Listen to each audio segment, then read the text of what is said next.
Hello, I'm Yvonne. Today, I'm visit to my best friend. He's Chris. Right now, he making his own amazing pasta because he learned from his grandma. Yes, and I made it. I cooked with my grandmother, and then over the years I made it kind of like my own style pasta sauce. And I didn't cook it, or I'm not cooking it now. I did it yesterday evening, and it cools overnight. And then I'm just putting it into portions, and then they go in the freezer, and they're ready to be used whenever I need them. That's basically it. So. Yeah. And it's a great success every time. Like my daughter says, it's the best sauce she's eating. Mm-hmm. So, and me personally, I think so too. Obviously, it's not really for like Andrew, my good friend Andrew, as a vegetarian or as a vegan. It's probably not the best sauce because obviously there's some meat inside. But yeah, I actually never made a vegetarian version of it. Maybe I should give that a try. Chris is stay in Montreal for a long time, but he's German. So this sauce is a German style or Montreal style or no style, just based on your flavor. Yeah.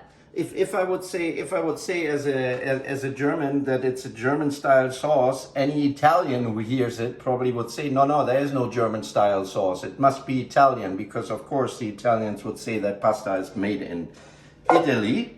But I would say yes, of course there's a German influence in there, because like I said, the base of it originally came from the cooking sessions which I had with my dear grandmother when I was young. I would always be in the kitchen and see what she's doing, and that's the way how I learned cooking, basically.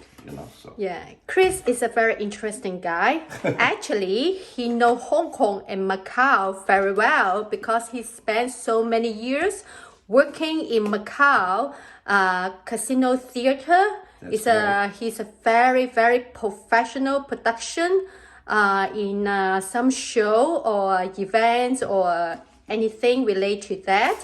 Very high tech.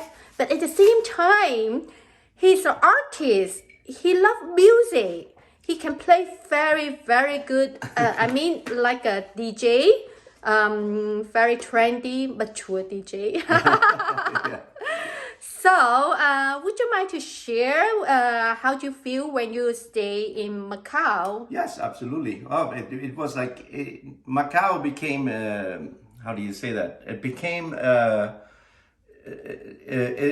different or a bigger experience than what originally was planned, or what was originally I had in mind when I was going there. Because, like Yvonne said, I was working for a Montreal-based company who is actually called Seno Plus, and I was a technical director on that show. And actually, my dear friend Andrew, he gave up his position as a technical director on the ballet he was working in Canada, and he became my assistant TD. And at one point it was supposed to be the theater, basically the MGM Casino was built during that time. It was all brand new. It was not open yet. And we were in charge of putting the show inside the theater there. And we were supposed to be over there like at a certain point, and it was always constantly delays, which is apparently normal with stuff being built in China or whatever, especially in the theater business or the casino world. And so then at one point we needed to go over there with called boots on the ground. That's all has to do with like all the legal rights and whatever that you have to show your faces. So we were only 5 people going over there in June 2017, and I was supposed to be there for 5 months.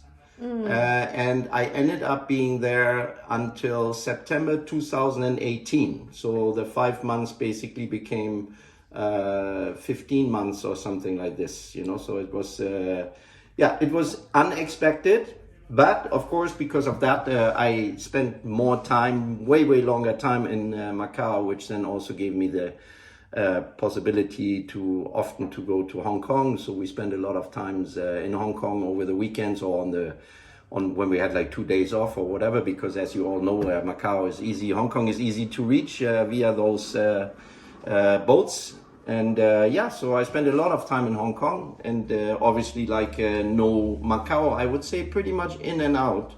We were located in Kuluan on the beach, actually, on a very, very nice hotel there. So we were always more I would say in the old Macau, like they say, the old Macau and the beach area. I spent some time on the mainland, not mainland, but in the let's say the other part of Macau. But most of the time, we really spent the time in Kuluan or in Taipa. Okay. And, According to the year, it means you experienced a horrible typhoon in Macau in the history. Oh yeah. This is Tingap. Oh yeah, we were. You stay in the hotel, right? I remember that very well. And actually, the first Andrew and me was actually kind of funny. Until that point, it was funny. We were all. Actually, we were with our production director in that side. We were sitting in a kind of like a glass, surrounded by glass windows, meeting room in the hotel. And at one point it became harder and harder and harder, and we kind of said okay, so maybe we just stop here. And then I remember we went back to my room and we opened the terrace door, and that's when literally it started the shingles from the roof started flying, off the roof and crashing down, and we said, okay, we stay inside. And at one point the hotel asked us to leave our room, so we get all requested to leave every floor in the hotel.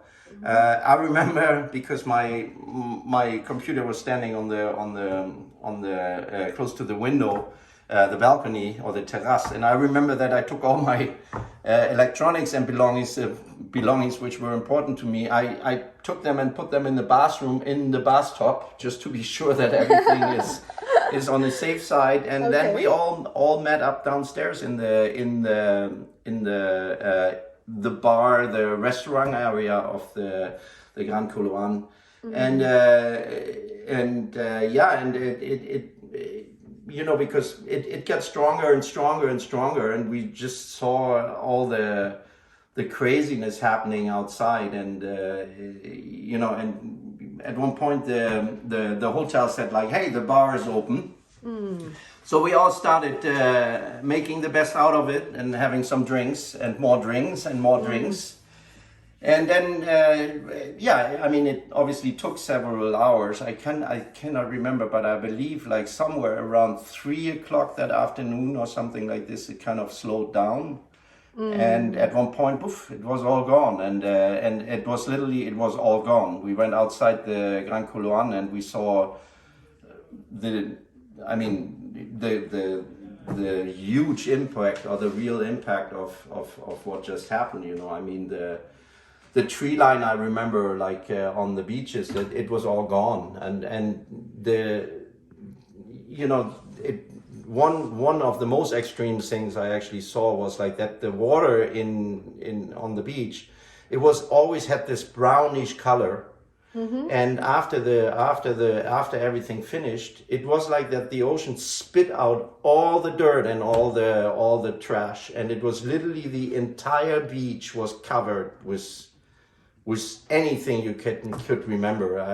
Imagine light bulbs, plastic bottles, whatever, and the whole ocean was blue. It was blue. It was like the ocean would be spitting everything out and spit everything on the land just to see that impact of garbage, and the ocean was blue. It was incredible, but in the same time it was terrible to see. The beach, it took them, I think, a week or something like this to clean everything back up. Yeah. And there's a golf course straight by there, by the Grand Kuluan, and the shooting, there's a kind of where you can practice your shooting, but for whatever reason, that shooting range, they just shoot the balls in the water. And I think there was 30,000 golf balls on the beach. I mean, the beach. Really? the beach were covered with golf balls. It was incredible. So, and like I say, anything from medical bottles and whatever, and plastic here, and light bulbs, and it was terrible. It was terrible to see like how much junk or garbage is in the ocean.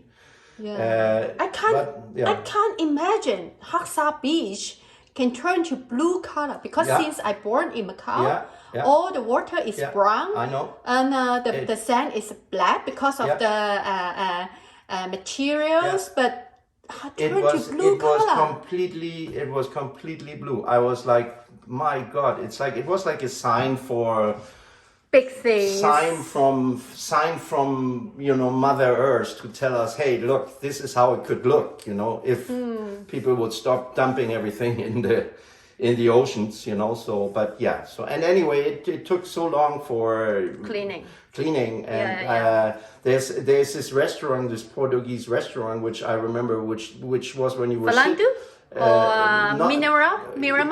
Miramar, yeah. So and I remember that it was all covered by trees, and they were gone. Everything was gone. So before you were sitting on the terrace at the restaurant and you had like those trees and saw the beach.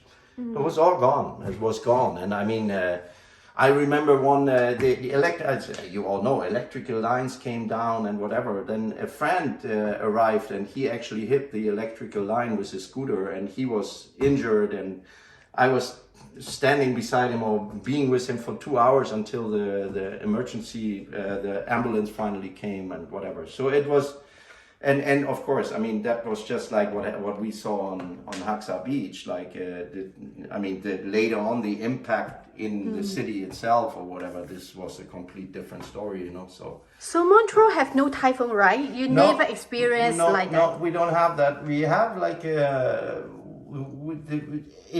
is possibilities of earthquakes in Montreal, but they are so minor that like some people feel maybe a little rattle in some certain areas. But no, you have big storms, but you don't have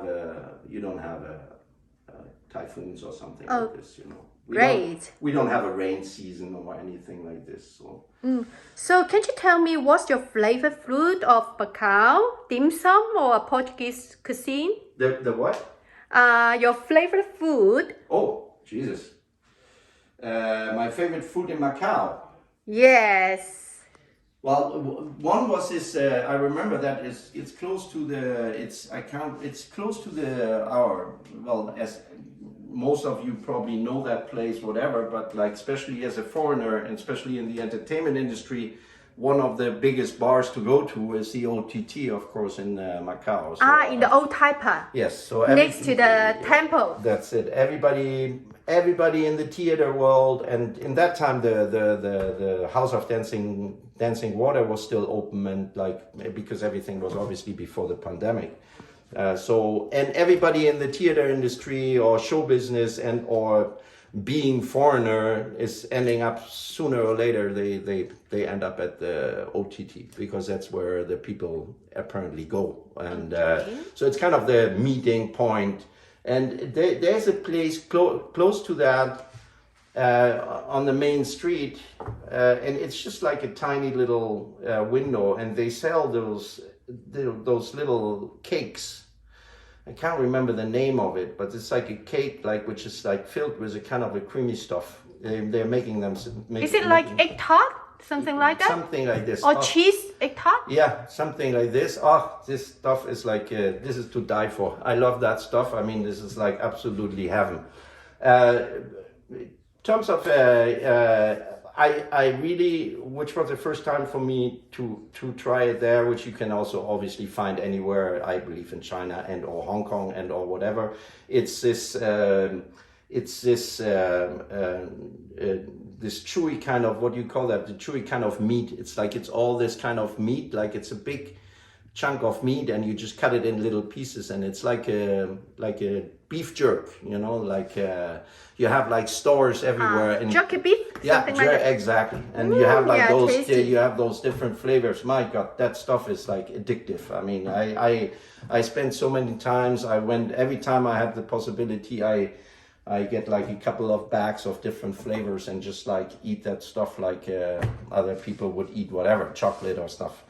Okay. And but in general, I mean, there was so much food. Obviously, like me, obviously I'm not Chinese or whatever. And here in Montreal, we have a Chinatown here in Montreal, but it's okay. Different. It's okay. It's so different.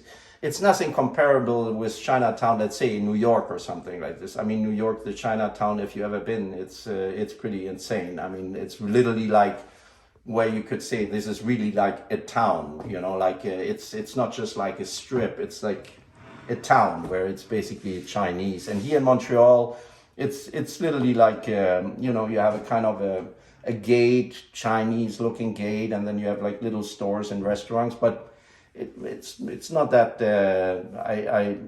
it's not that impressive or whatever. Okay.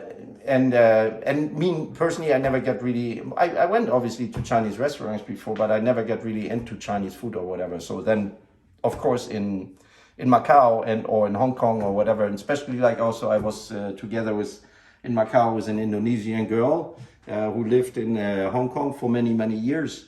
And she was also a cook, and she knew obviously food very well. She was working in the industry and the business and the restaurant industry, and she introduced me to a lot of different stuff. Thai food, I remember. Yeah, amazing Thai food. Yeah, and then she was eating those crazy amounts of chili in her food, which like, I mean, I would die from just having a bite of it, so like, so me, I'm not the super spicy. I like spicy, but I'm not used to having like super spicy stuff. I'm just like, I just don't taste anything after anymore. One thing what I really like, which is kind of like I've never thought about it, but it's like a little bit, like a Chinese fondue or whatever, which is a hot pot, Hot pot? Yeah, I really love the hot pot. And we had to negotiate a little bit with the hotel, but we actually ended up having, we bought a little stove for the hotel. And I have to say that she was making literally, excellent like restaurant food in the hotel, so we had like amazing food in our hotel room. And the hot pot was always like we went a couple of times actually eating hot pot out, but that was something what we were making at home a lot, just taking the table from outside inside from the terrace, putting it inside, or when it was nice outside, just put the stove in the middle and then have all the different stuff to drop in the hot pot. So that's really something what I really enjoyed a lot. Everybody loves hot pot. Yeah. So for your professional, in your perspective, because you have very experience in the production, especially in the performance and shows industry, for the future, what do you think? Because nowadays seems the guests, I mean the client or audience, their entertainment style keep changing, and most of them really rely on the computerized. So what do you think in your industry? I mean, in the future, the performance or circus and shows, and especially some rely on the VR. So what do you think in your professional? You mean in terms of like what's happening in Macau or whatever, or will happen more? I think it's no difference, because like American Las Vegas having a lot of shows. It's same as Macau, and also in Montreal have a lot of something like art activities or music concert. But you manage different kind of production. So what's your perspective in the future? Well, I one thing is for sure is like, I mean, I'm for many years in that industry. Like I worked. I was actually like, my first job was actually a nurse. I was a nurse. I was working in a hospital. So that's what it was, my first job. I worked for like 6.5 years in a hospital, and then I started. Really? Yeah. You're a nurse? Yeah. You always play music for the to make me And then, them rescue. Well, starting was in nursing, so I didn't have a job. I was young, and something came up. Actually, my girlfriend in that time, she said, like, listen, I started doing a introduction course for 1 year for nursery, and I said, like, I had nothing to do, and I said, like, hey, I join you, and I get the opportunity to join that class. And then I started with this, and we started ending up in working in a hospital, and then I liked it, and I continued working in it, studying nursery, and then I worked for 6.5 years in the hospital, and then after that, I stopped working in the hospital, and for 1.5 years I took care of people. They wanna die or pass away at home and not in the hospital, but they still need help. Like, let's say the husband is sick and the wife needs a hand. So I would be in the morning. I had 3 patients. I would be driving in the morning. I would help them. I would wash them, whatever. And then in the midday I would be doing the same. And then in the evening the same. So I did that for another 1.5 years. And then I started working through a friend. I started working in the rock and roll business. I was because of the love of music as well. I love, because he once spoke about music. So me, I love electronic music. I fell in love with electronic music in the mid-'80s in Germany. And in that time, I was like what calls the psychedelic trance scene, or like Goa trance scene. I was falling in love with that and was going, following festivals all around the world. And at one point I needed money. I came back and I asked a friend if he had a job, and he actually said to me, like, no, in the moment not. But then he called me 3 days later and he said to me, like, yeah, we have to, if you want, you can come with me to Munich, which is Germany. I was living in Kiel, which is, it's by car, it's a good 12 hours, I would say, to go to Munich. So it's the north where I was living going to the south. And he told me that if I want, I can start and help for a loadout, and then the setup in another city. First the loadout in Munich, and then going to, I believe we went to Amsterdam after that for the setup. And he told me it's for a circus company, which I said okay. And he told me, well, the name of the circus is Cirque du Soleil, and I said, like, I never heard of that circus. It's a big company. I never heard of that circus. So anyway, I started working. I went there with him, and I started working for 8 hours. It was like a guy put a team together, like, of extra technicians, because the technicians for the setups and loadouts from Cirque du Soleil for the touring shows, they are not enough for the permanent workers, so they always need help. And so I worked for 8 hours, and then I remember I was stopping and I was sitting in the crew tent, and everybody was opening the beer, and then the production assistant, she came in and she asked, like, if well, we're missing people, if somebody wants to work. And I said okay. So I put my beer aside and I worked another 8 hours. And then the same story, I had my beer in my hand, and she came again and she said, like, well, somebody wants to work. I said, sure, I do. And then, so I worked another 8 hours. So I worked 24 hours nonstop. And after that, they asked me if I want to continue for coming always back for the loadouts and for the setups and for the loadouts, or the other way around, which I did from 96 till 98. And in 98, still a good friend of mine, technical director in that time, he asked me if I want to become a permanent for Cirque du Soleil. And I started joining the tour, and then everything after that is history. I toured for 10 years. Then I worked from 2007, came back to Montreal. I met a woman on tour. She was a teacher on the school, which they still had in that time. They don't exist anymore on tour.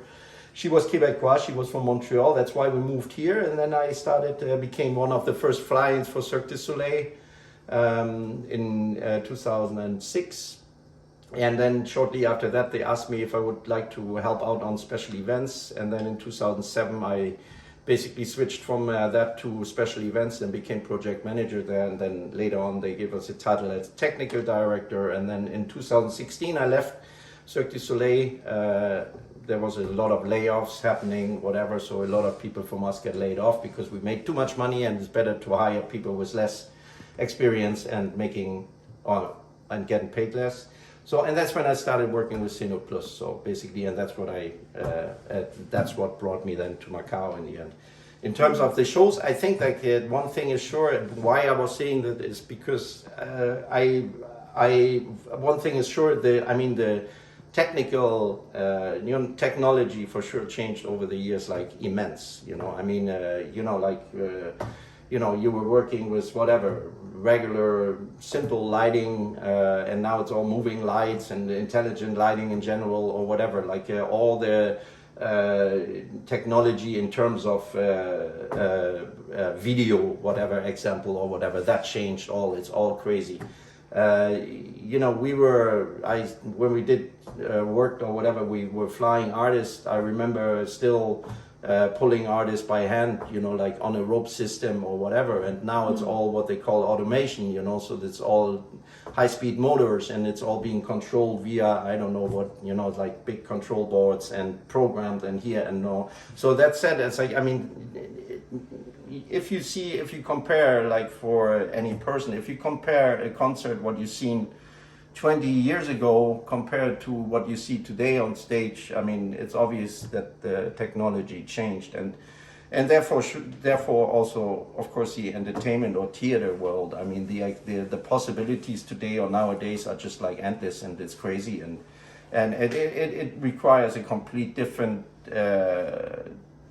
type of knowledge as well. So just the automation, let's say, or whatever, like it's a whole different game by itself. And also the lighting. If you worked 30 years ago with lighting, and you would have stopped and now go back and start working with lighting, it would be like a new land for you, just in terms of all the technology, which is it's out there. So and it will always continue like this. Everything is bigger, better, and whatever. So in order to compete, if you go and see a theater play somewhere, then it's obviously a theater play. But like if you look at some of the, let's say, concerts or some of the shows, like they're from Cirque du Soleil and or from Dragon or whatever, like it's just like crazy what type of technology is in there, and everybody tries to be bigger and better and whatever, and have the newest stuff out there, just to make it more spectacular than the other, let's say, or whatever. So I think this is all, this is kind of like, it's the same thing 20 years ago. Like 20 years ago, when the first moving lights came out, it was like the biggest thing. But it's like this, it's like an evolution, technology will never end, will never stop to get, bigger or better, or there will be always new things coming out in terms of technology. So therefore, there's an endless or countless, there's always, people always need to adapt or whatever. If you're working in that business, you need to adapt to the new stuff. You need to constantly continue to learn and whatever, especially if you're being a specialist, whatever, if you're being a lighting specialist, or if you work in lighting, you need to keep up with what the new stuff is coming out, so that you know how it works, how it's functioning, and etc., etc. And for us, like whatever in the world, as a technical director, I don't need to, as a technical director, like I always say, I don't need to be specialized in, even though most of us are specialized in one thing, but I don't, some people are, but you're not necessarily a specialist in each single field. But you need to have a good understanding of what is being out there and what is required, because that's obviously your job. You're the one who basically puts his stamp on the final plans and whatever, or is approving things. And you need to have a good and enough understanding that you're being capable of being and confident to put that stamp somewhere, so that when you sit together with your rigging team and you prepare the rigging plans, that you understand what's being out there or what's on the plan, so that you can say, yeah, okay, that works, that's fine for me. But in order to do so, for sure, you build a team, and you're working together with a team. So you build a strong rigging team, you build a strong lighting team, and and these are the specialists. They obviously closely working together with you. it's not that the technical director obviously is doing all the job, so it's like it's all it's just one piece in the whole team, but the team obviously is like everybody is important, everybody plays his role, in that business. Me, I'm always saying that the TD is a job like what nobody else wants to do. Basically you do a lot of scheduling, you do a lot of budget work, you do a lot of, so that's all the stuff like nobody wants to have to do anything. So it's like, that's your job, so basically, so I'm always making, I always take that as a funny part. I'm always saying that I'm doing the stuff what nobody else wants to do. Yes, I totally agree with you. I know you keep learning and improve yourself. You're right. Because, technology always keep changing and updating. But for this kind of specific industry, the experience and a systematic plan is very important because this is teamwork. And this kind of like performance or show is forbidden being delayed. So in the very limited tight schedule, how you plan, how you arrangement to make everything done on time and safe. Yeah. This is based on your many years experience and focus and hard working. Yeah. So would you mind to tell me what's your best show in your life that you feel proud of that? Of course, that you managed. Mean the best show or whatever I did, like there's many shows I'm proud of. Obviously, like my biggest, the biggest time I spent, I never especially with Cirque du Soleil. I never had any in my life. I'm 53 years old now, so I'm like I never had I never worked that long in a company. So it's like that's the longest time I spent working for a company, which. Like I said, if not counting only the time I was a permanent while on tour, but like if the first baby steps I did with them was in '96, and I left Cirque in 2016. So that's obviously like a good chunk of years. And then I started working with Cineplus, which then brought me to Macau. Then I came back in 2018, the end of 2018, which then I went directly back to just a month later, I think it was. I went back to special events with Cirque du Soleil, and I stayed with them again from 2018 till the end of 2019 when I finished my last contract. And then I was looking for new stuff, but then it was also pretty much Christmas and New Year coming up.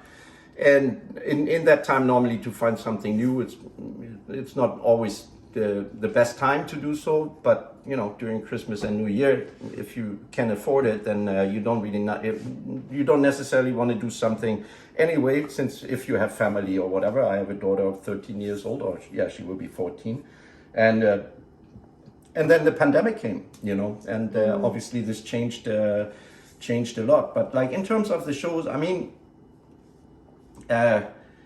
Macau was like the funny thing with Macau is like that this show, like with all the effort we made, it actually never opened in the end, because the one thing was like that when our owner, the owner of Cineplus, get asked to put shows into the theater as well, because normally they only build theaters, so they are supposed to build theaters, or they built theaters for many years all over the world. They also built the theater for Cirque du Soleil in Vegas, and that's what they specialized on. And then when the owner called him over to Macau and asked him to come over there, he was preparing all sort of like a presentation of showing him how the theater would look. But then the guy said like, well, and I assume it was part of the whole family, Mr. Ho, and he said like, well, you're not here to tell me about the theater. And he's like, well, why I'm here then? And he said like, well, you're here because you're also putting shows in the theater. And then the owner of Cineplus said, no, I'm not putting anything, I'm not building shows. He said, well, if you want to have a signed partnership with MGM in China, then you're putting shows in there. So that's when he started actually a production side, and he hired old people from Cirque and that's how I came in there. And so we started building the show. Like I said, like we started working on it in 2016, and I left in 2018. And when we left, we basically handed over the theater. But originally in the beginning, Mr. Ho asked like, well, we don't want Cirque du Soleil. We worked with them. We don't want whatever like Dragon, but you know, we want something new. And you know, obviously we don't really, you know, nobody's really expecting to have a competition of the House of Dancing Water, because the House of Dancing Water, the theater was built for the show. I mean, everything was built around that show, and we basically had a theater and we were supposed to put a show in there. So the cost for our show, which was millions of dollars, but it was not even close to being a quarter of what the House of Dancing Water, for example, cost. So and the daughter, what I learned from Mr. Ho, she never really worked apparently, but like for some reason she's a stakeholder. She's like the biggest stakeholder in the MGM casino.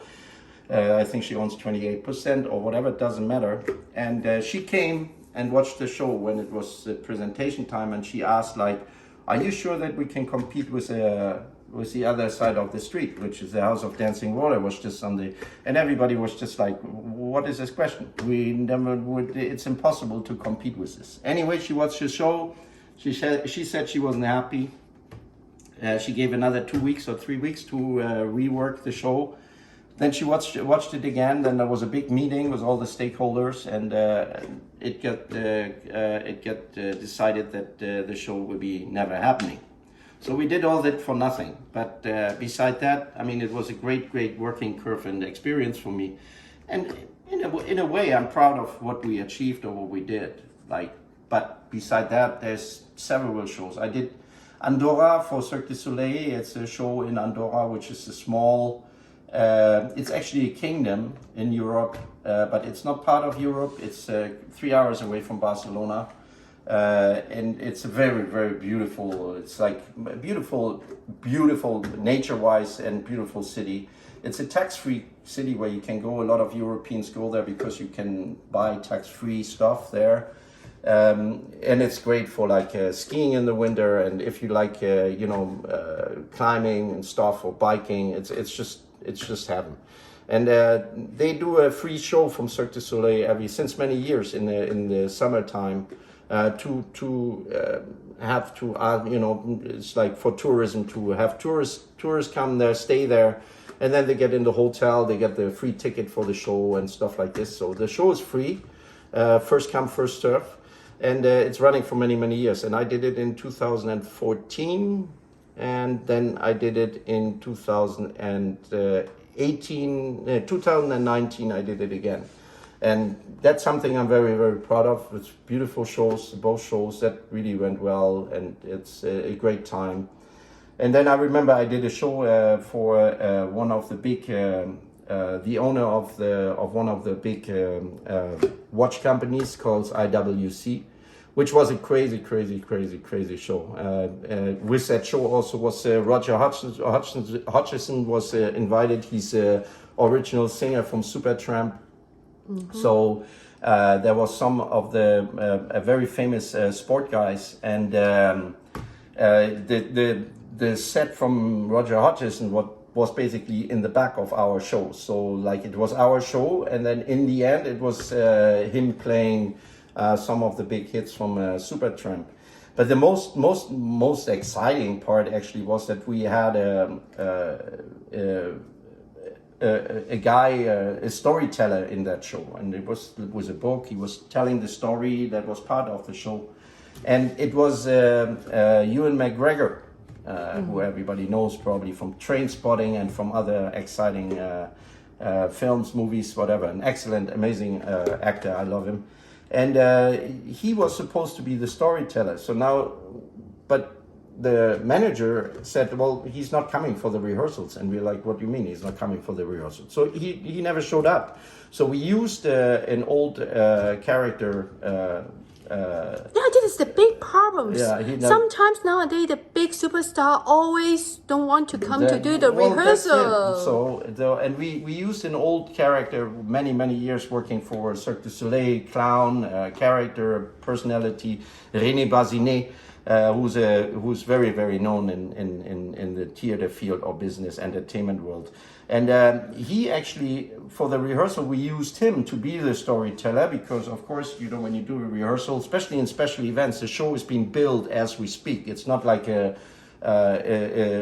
permanent show where you have, I don't know how much time to produce. So it's like you have a couple of days to put it together, basically, in real. You do some maybe little rehearsals, whatever, in Montreal somewhere, but the main thing is when the stage is built, so you have a couple of days. So he was a storyteller.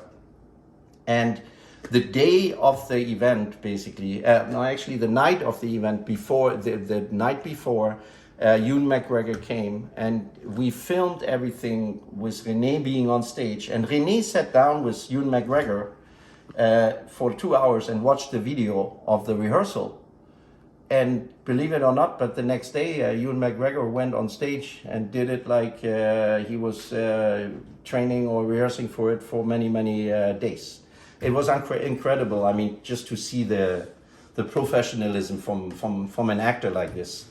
And, and the manager, like they often are, like, he was kind of like trying to cover him up or whatever. But like when he was part of the show, he was so humble and whatever. And then in the end, after the show, him and his girlfriend, they came downstairs and we all drank champagne till 4 o'clock in the morning. So we continued partying with him. So that was really something. It was a great experience. It was very nice, and it was a great show. And obviously the shows in Andorra. But there was another. I remember I went to for the Sochi Games. Before the Sochi Games, we went to Russia, and we did 7 weeks, 7 shows in 7 weeks, and we did that in areas in Russia where I remember one area there's no asphalt on the street. I mean, they have it's in the middle of nowhere, and you have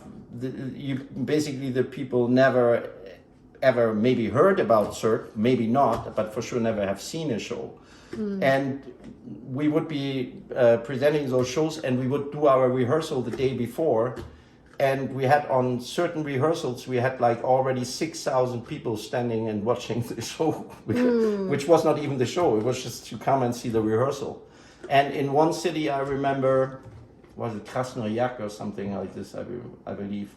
Anyway, yeah, I remember that they had to get us, they came with tainted glass buses. And they had us. That's the way how we got brought out of the backstage area. So because people would be, they would have crushed us. People were like asking for autographs and signatures, and so they put us in a bus with like covered glasses, and that's the way how they drove us out of that area. So it felt like, you being the biggest rock star in the world. It was very crazy, and it was like. Those kind of things, it's just like you have people climbing up. There's security-wise or safety-wise, you just have to forget everything about what you learn, because we are not the producer of the show. We are like putting the show together, but the producer is the one in charge of the safety. And I saw people climbing up 40 feet scaffoldings with like barefoot or with sandals, and this was crazy, but it was like, again, it was something to be proud of and something to be, it was a real great success, and it was very nice to see that, to present that to people. They never have the experience or never had the experience of seeing that. And I remember one show in India where it was for one of the richest person in India. His daughter got married. Oh, Indian marriage is amazing. And this was just like absolutely mind-blowing. I mean, just Hollywood style, movie style. It was, I mean, the area, again, it was like literally people, we got told that the workers, the Indian workers who work there, they get like hardly like $1 a day. And people would be sleeping on that field. There was a little kind of, like not a lake, it was more like I don't know, whatever. And people would be washing themselves in there, and they would be washing their clothes in there. And, you know, like I always, in that time I smoked, I always had like 4 packs of cigarettes, and I would be just handing out the cigarettes to the workers, you know, so everybody's super happy. And again, I mean, you see like things like safety-wise, it's just like, you know, you have to close your eyes because that's not what you learned, you know, so, but that's the way they're working over there. But I mean, just like the food area was like, I think they had like 8 or 9 5-star cooks or Michelin star cooks there. They were cooking, and one really famous guy from Holland for flower arrangements. And they flew in over 3.5 million different flowers, and they would be making flower arrangements like flowers. Like, Whoa, so, you know, like God. making like structures out of it. I mean, it was just mind blowing. I mean, the amount of money, like what he put into that wedding, must have been. And you know, this the flash flowers, they need to chasing time. Yeah. You have to set up in speed. It was anything. I mean, I saw that there was some flower balls. They must have been in diameter, probably like in meters, probably like 10 meters by 10 meters or something like this. I mean, it was just, everything was just like completely mind blowing. And again, it was a great show. Everybody was really happy, and but just to see this set up and to be part of this, we weren't sure. Like they told us that we wouldn't be invited, but then the owner and the guy, the father, said like, no, they are all coming. So we went back to the hotel, we changed, and we all were part of the wedding, which was it was just insane. I mean, it's just mind blowing what you see, you know, the people especially in the special events area, like what people spend on money just for a wedding or for whatever, you know. So it's just mind blowing. So I remember in Russia, we've been in Russia, and it was supposed to rain, and at one point it was an outside show with a lot of other big name concert rock stars or whatever, and it was for one rich guy for the birthday of his son, and they had custom-made sofas from Louis Vuitton. They made like they looked like suitcases, but they would open up and then they became sofas. And they set up special tents with bed inside and whatever for the guests. And they had camels there. They had like a zebra there. They're like, I mean, and it was supposed to rain. And at one point we saw like 3 or 4 planes flying over the field, and all the clouds disappeared, and it was just sunny.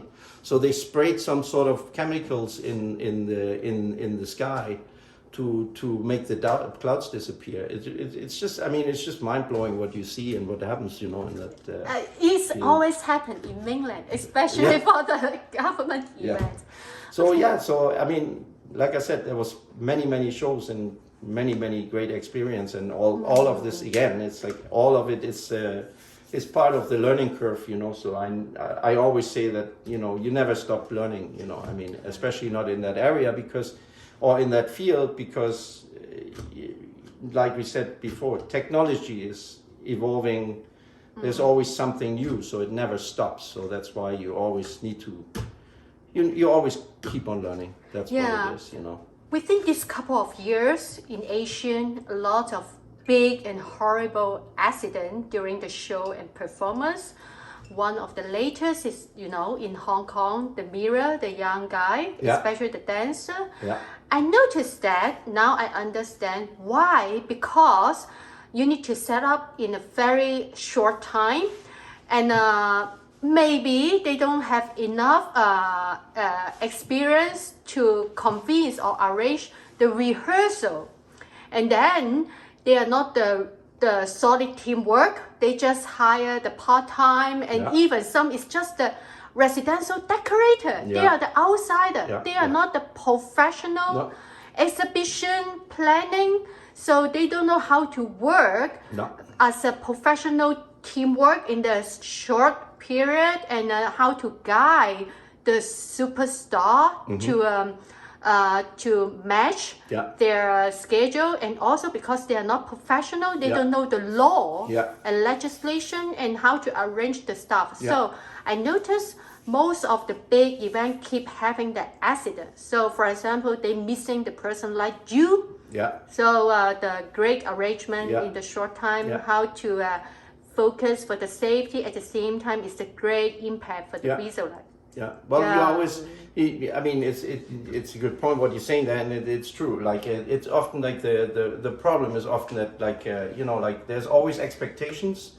And often, like a company is shy of like saying like, okay, well, we can have that person for that amount of money, or we can have that person for that amount of money. And often they don't want to pay that amount of money. What maybe The boss always want to save money. Yeah, they want to save money, but often like often in the business they just save money on the wrong in the wrong area, because you of course if you want to have a senior or whatever, or a person with more experience and more years working in that field, then this person for sure is requesting a certain amount of money. They will fight for that. Which like you get a junior or whatever, then the person is just keen to work because it looks good in his CV or in his whatever in his papers, but like, and of course he would be working for less money. So, but that doesn't mean that obviously means that you don't get the same experience with it, and often that can be.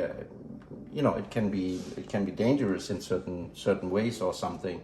And then obviously you're always rushing because like every day it's a production cost or whatever. So if if on a let's say in a best scenario you should have say like X amount of days for putting a show together and for setting up, but then the producer or whatever is saying, no, but no, you have 4 days instead of 6 or something, then it's of course things being rushed. And things being, maybe not done the right way. And it also depends on which areas of the world you're working, or, because obviously, like, the standards are not everywhere the same. So, But I believe the experienced person they will know how to save the money in the minor things and how to fight for the money for the important thing. Absolutely, and yes, I mean at one point it's especially like as well, like I said, like whatever, like what leading role you play or whatever. But like as a technical director, because you're putting your stamp on something, you're approving something.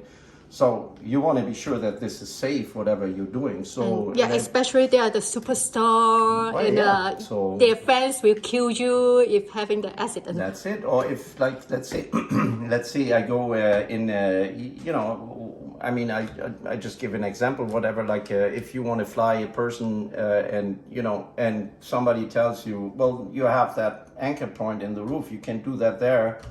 And then you would say like, yeah, well, what's the rating on that? What's the capacity, what I can hang on that? And somebody would say, oh, no, we did that in the past. It's good. You can do that. Well, then I would say like, no, I'm not going to do it because, I need a proof. I need an engineering stamp or whatever. I need paperwork saying that I can hang that amount of capacity or whatever of weight on that on that point. And as everybody or whoever watches that video knows, like just hanging a single point or hanging a weight on it, it's not the same in terms of dynamic as you have like an artist doing some tricks on it, because then the dynamic or the load of it changes, and this needs to be calculated and this needs to be approved. So I would not even put something on there if it would be not a human person, especially if you're hanging some stuff somewhere in the ceiling and there's people sitting or standing underneath below, no matter if it's above the stage, if it's artists,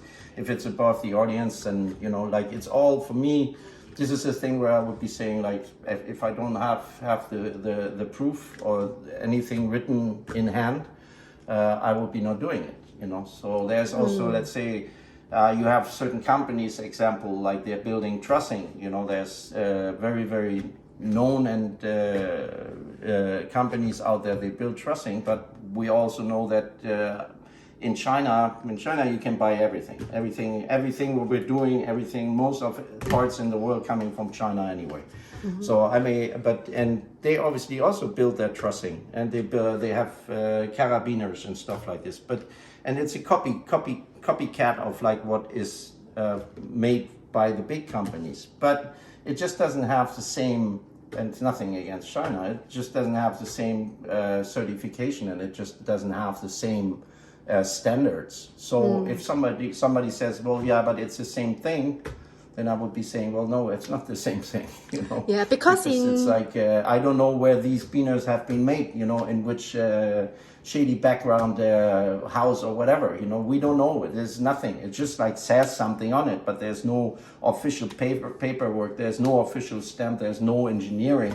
So I would be saying, sorry, I'm not going to use that material, you know. And so this is always like a, you know, obviously that, but that's part, it's my, and I have no problem with it. If they tell me, well, then you can go home and we not work with you, then be my guest, somebody else can do it. But I have to protect myself in that business, you know, so I need to, and that's what experience and whatever comes with, you know, so this is the whole point, because other people, and I'm sure it's been done in this moment, and it's been done more than enough in the world, that people are just like setting up stuff or doing stuff which without having that knowledge, or they just cross their fingers and say that everything will be good, you know, but that's when accident happens and whatever. Yeah. And then there's other things. There's always a negotiation about the artistic side, you know, like say the artistic designers or the people they put the shows together. There's always those funny pictures where you see like, you know, whatever, a guy sitting on a white tiger, and you say like, this is what we want, right? And then in the end, you see a guy without a shirt with a little cat, and we say, well, but this is what you get. Yeah. This explains always like the little game between the technical side or the artistic side a little bit, because the vision is always great. And you try to always, in that business, we always say that you don't say no. You always say that okay, well, we look into it and we come up with a solution.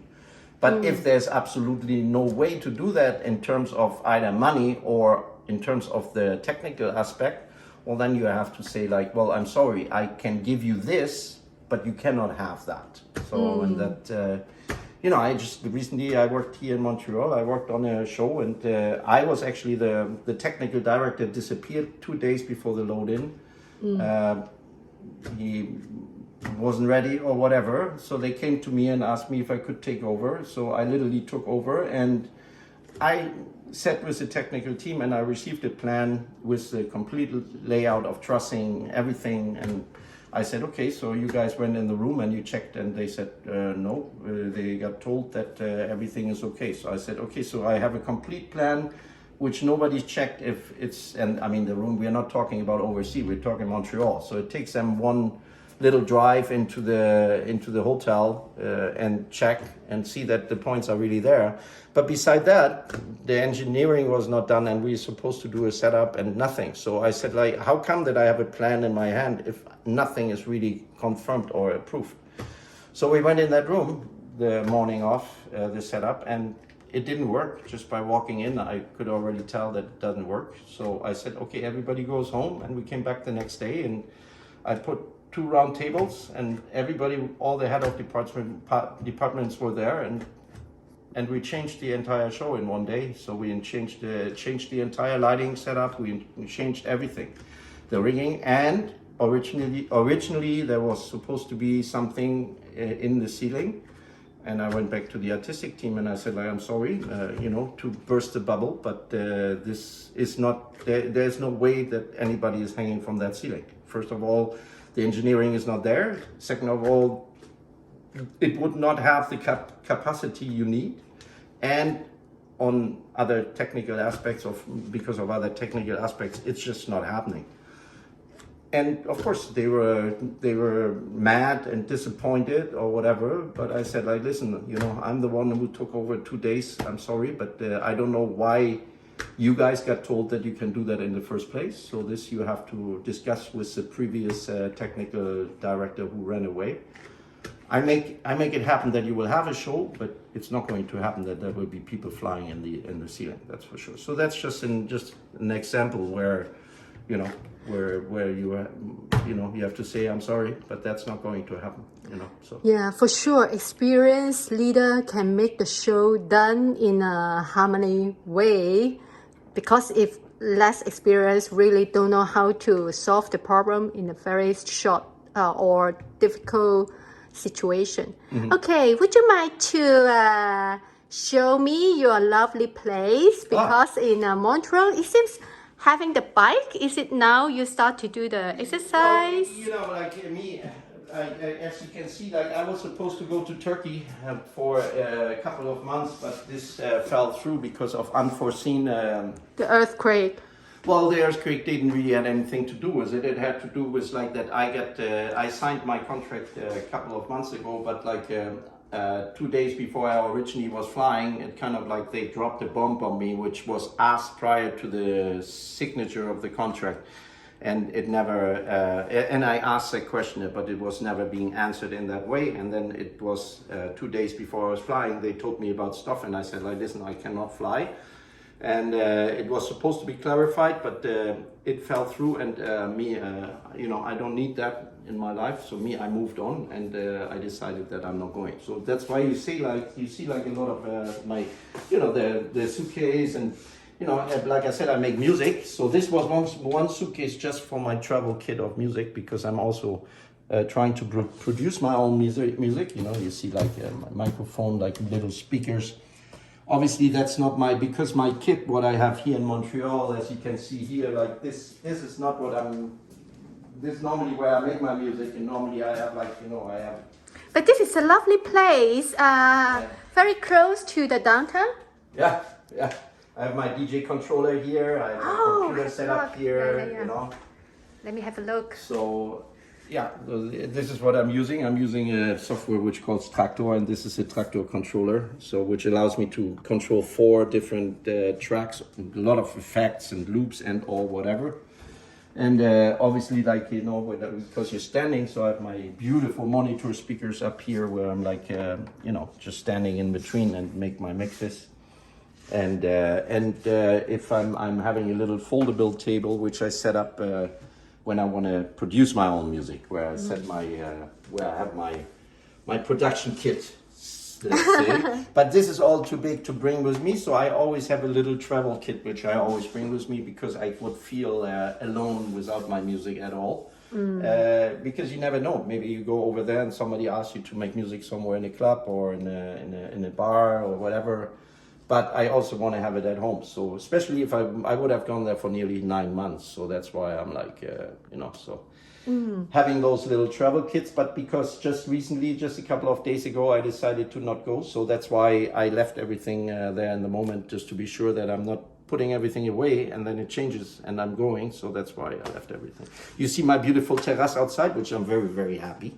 Yeah, very great. It's still cold in Montreal, so today is it 4 or 5 degrees? Sunny, it looks sunny, but it's not really. Oh, so cold! I don't want to come out. I'm freezing. The sun is here like around 12 in the midday, and as you can see, there's nothing in front. So in the winter time, because in the winter time the sunsets are nicer than in the summer. This is the third floor. I have amazing sunsets during the evenings in the summer and in the winter. And I have my little barbecue here, of course, which is part of living for me or in Montreal. I have my little chair and whatever table for my guests and for little sessions out here. Yeah. This is a very beautiful, I love that, as you can see, there's a lot of natural lighting in here.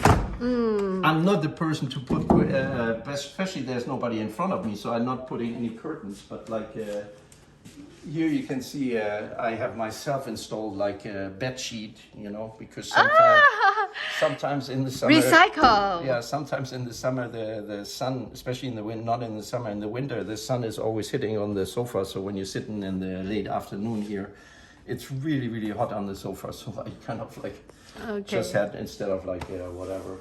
So after the COVID, I can see a lot of people doing the immigration. Yeah. So they keep selecting Vancouver, Montreal, Toronto, or even Calgary. So for your opinions, if they want to buy a house in Montreal, anything they need to pay attention to choosing house or buying house, for example, compare those countries, the tax and I just learned Quebec is considered to be one of the most expensive places in the world, actually, in terms of tax payments. So you lose a lot of money by working here, you know. So it's I think it's 35 or 36% or something like this, what you're paying off your salary.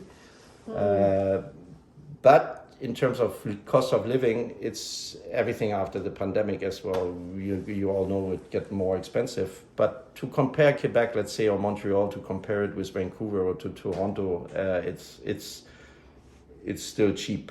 I mean, you know, Vancouver is just crazy expensive. I mean, it just has housing prices like I would say New York by now or something like this, you know. So it's really, really, really insane. Now the prices get lower again, so it's a good time. It's maybe getting better. next It's year. getting better. Still a little bit to wait maybe, but it's getting better to maybe invest here or something. It also depends where you want to live. Do you want to live in Montreal, you know, on the plateau or downtown? Do you want to live further outside like me, which is not really further outside? I mean, I can take a bus directly in front of my door, but I can walk down the boulevard here, Monk, and then I'd be in 10 minutes, I'd be at the metro station, and then it takes me 20 minutes to go to the plateau or whatever downtown area, which is it's cool, you know. So and obviously I have a car or whatever, but in terms of I mean it's getting back to the timing where you could look into buying something here for sure. For example, if I want to buy house or sell house, for the property agency, how much commission I have to pay for them? In Macau or Hong Kong, usually just 1%. Oh no, here's for the property price. You mean for commission for the property agency? For the agent? Yeah. I think here it can range from 3.5 to 5%. So that's it's really high. Yeah. But in Montreal, and that's how I sold my house last time, there is what we call du proprio. And du proprio is a website where you can sell the house by yourself. So you don't need to pay the crazy commission. There's no agent, and you can buy, there's different packages which include certain things. So the cheapest package is actually only $800. For the $800, what they do is they come to your place and they make professional pictures of your place, including a video, like a 3D stitched together, so that you have a virtual tour. You can go as a virtual tour through the house or the condo or whatever. And then they put a signage in front of your door, which is, and then you do your own open house. So you have open house, like let's say every Sunday or whatever. You put that on the website. You can say like open house, and then you put a signage on saying like, okay, well, I have an open house. So people either see it on the website, or people driving by your place, they see, oh, it's an open house, let's stop and let's look. This is like the cheapest version.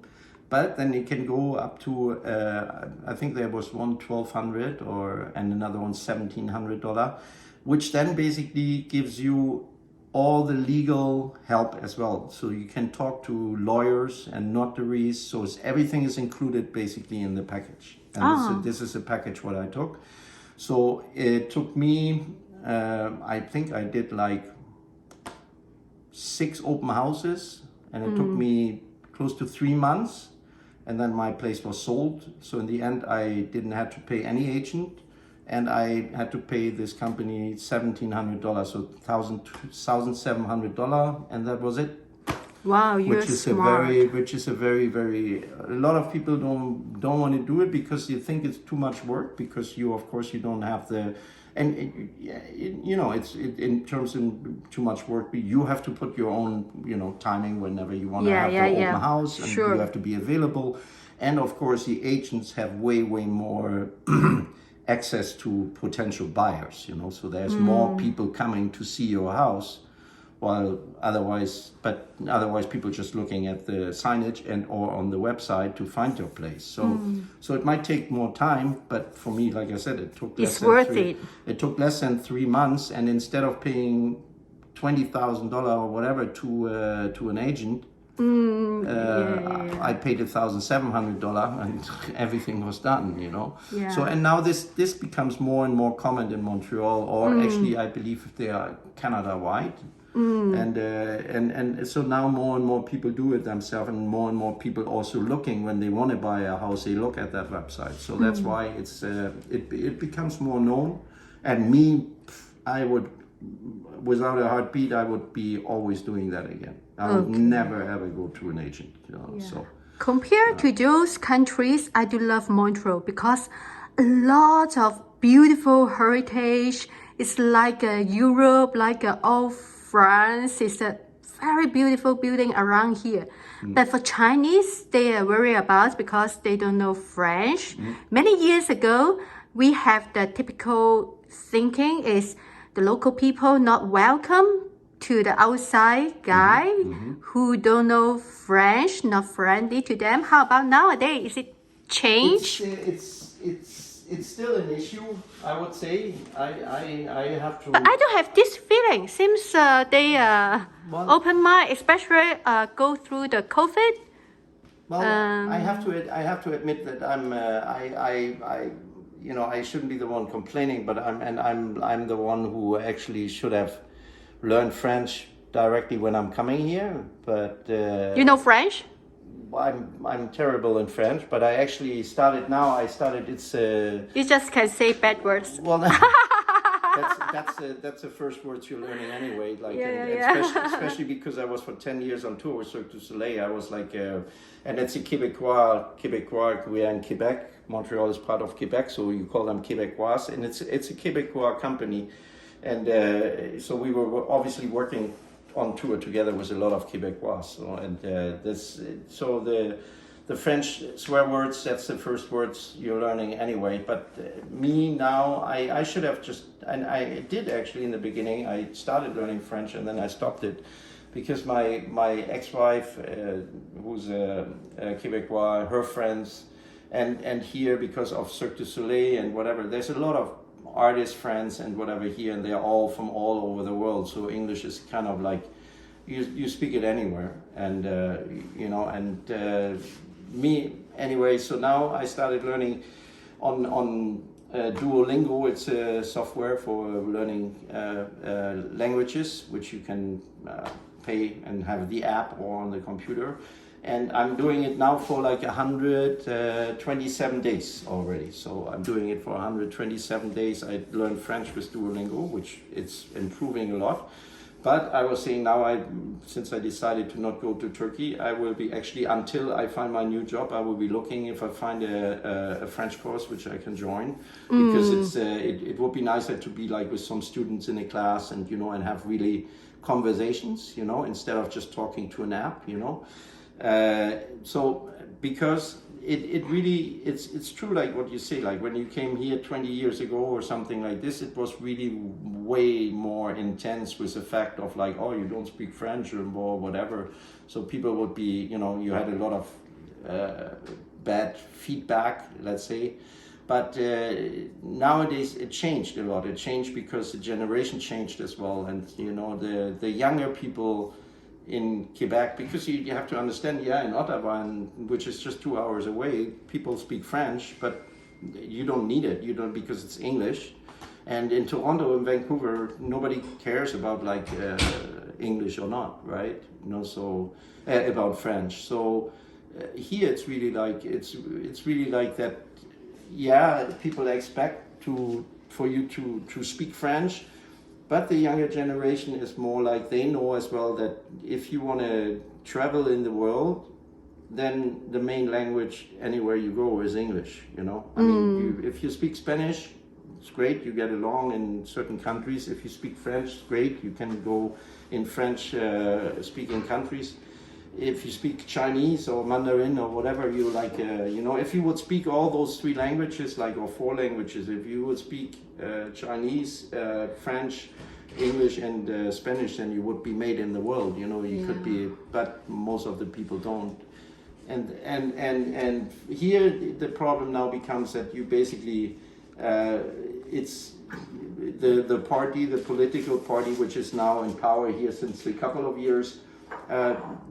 They just brought out what he calls a Bill 96, and the Bill 96 is basically a language law protection, and they try because they have the feeling that they are losing French, the French language here in Quebec. So because of young people, you know, speak more and more English because they want to travel. So more and more people also speak English outside in the area here.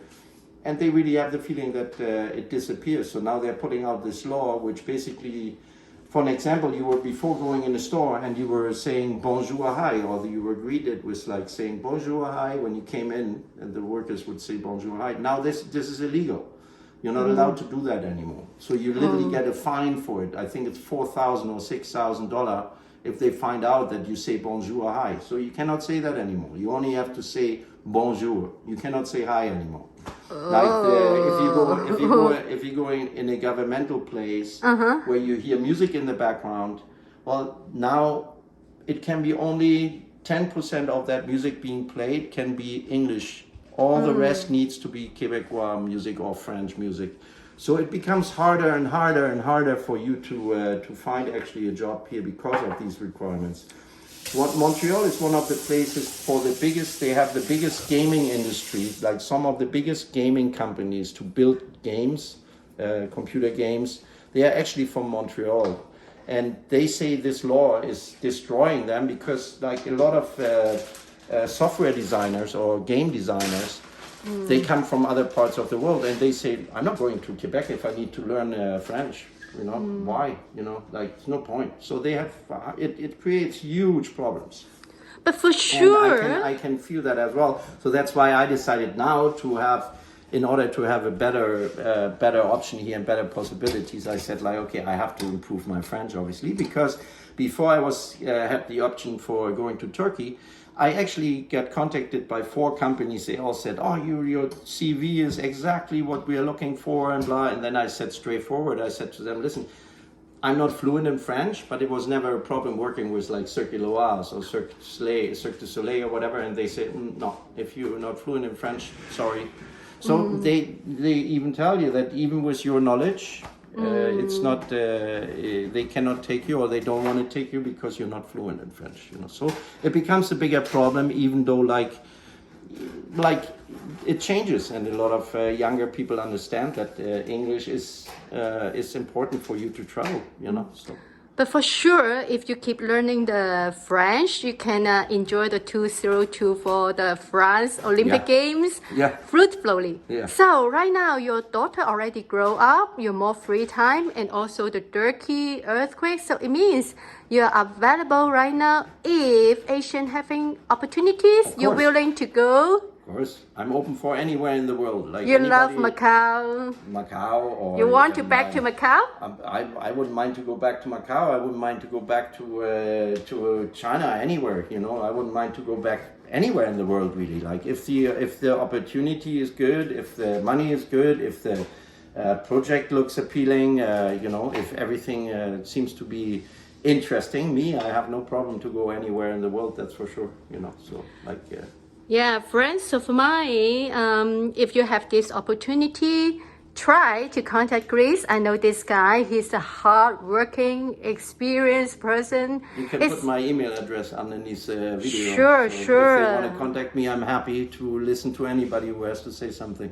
Because now Asian, especially mainland China, Hong Kong and Macau, being bigger, so they need to having the competitor with Western country, they have to be professional and more amazing show. So they need a lot of experienced person as you. Yeah. So okay, I keep your contact in my YouTube. Please if do. Anybody having the great show, especially if you want to manage the super great superstar, you cannot use the outsider. You have to plan it with the experienced people. That's it. Okay, right now pretty hungry. We have to go for lunch. That's it. Thank you very much, Okay, see you everybody. next time. Ciao, and contact me. Bye. Bye. Ciao.